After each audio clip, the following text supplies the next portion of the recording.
ये कानून पारित होने के बाद कश्मीर से कन्याकुमारी और द्वारिका से लेकर आसाम तक सभी देश में एक ही प्रकार की न्याय प्रणाली होगी। जो सदस्य के पक्ष में आ गए, जो सदस्य विरोध में ना गए, विधेयक यथा संशोधित पारित हुआ।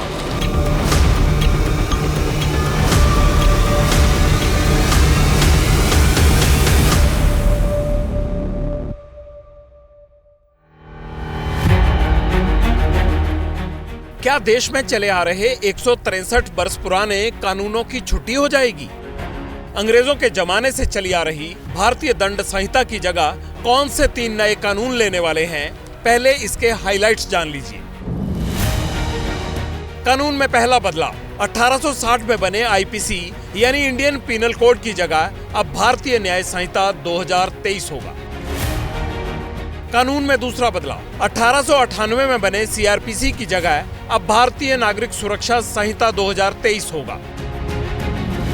कानून में तीसरा बदलाव, 1872 में बने इंडियन एविडेंस एक्ट की जगह अब भारतीय साक्ष्य संहिता 2023 लेगा। 2019 में तीनों नए कानूनों का खाका केंद्र सरकार ने तैयार कर लिया था, लेकिन इन्हें लोकसभा में पहुंचते 4 साल लग गए। कश्मीर से कन्याकुमारी और द्वारिका से लेकर आसाम तक सभी देश में एक ही प्रकार की न्याय प्रणाली होगी। दिन बुधवार और तारीख 20 दिसंबर। देश के गृह मंत्री अमित शाह संसद में खड़े होकर नए कानूनों के कायदे देश को समझा रहे थे। 3 घंटों तक लोकसभा में बहस चली और फिर तीनों नए कानूनों पर सदन में मोहर लग गई। तीनों क्रिमिनल लॉ बिल लोकसभा में पास हो गए। ऐतिहासिक सदन में करीब 150 साल पुराने 3 कानून जो हमारी क्रिमिनल जस्टिस सिस्टम, आपराधिक न्याय प्रणाली को गवर्न करते हैं, वो तीनों कानूनों में पहली बार मोदी जी के नेतृत्व में भारतीयता, भारतीय संविधान और भारत की जनता का चिंता करने वाले बहुत आमूलचूल परिवर्तन लेकर मैं आया हूं। आईपीसी, सीआरपीसी और एविडेंस एक्ट में बदलाव की जरूरत आखिर पड़ी क्यों? आम आदमी से जुड़े कितने कानून बदले और इसमें बदलाव की जरूरत महसूस क्यों हो रही थी? इसकी वजह जानने के लिए थोड़ा फ्लैशबैक में चलते हैं। तारीख 17 जून 2019, जगह झारखंड। Tabrez mob lynching. ये तबरेज का परिवार है, आज भी बेटे को याद करके बिलख उठता है।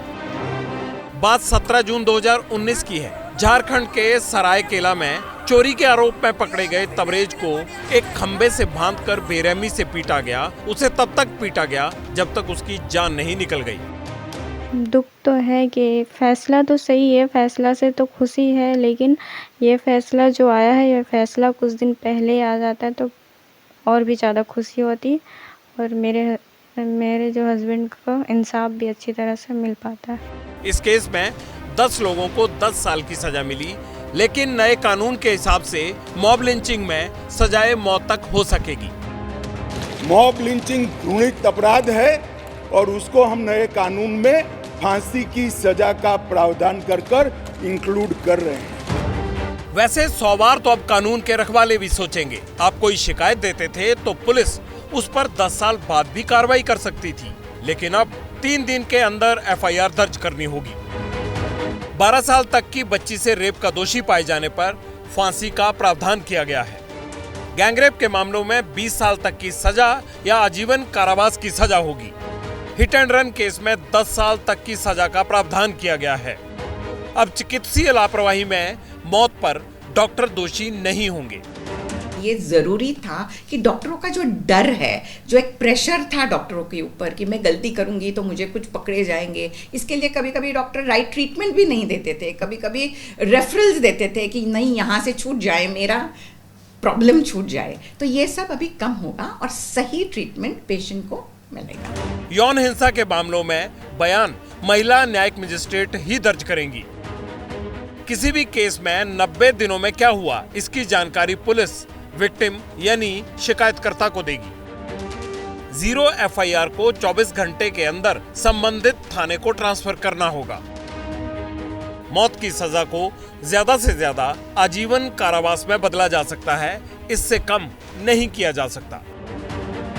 घोषित अपराधियों की संपत्ति कुर्क करने का प्रावधान किया गया है। मजिस्ट्रेट को 14 दिन में मामले का संज्ञान लेना ही होगा।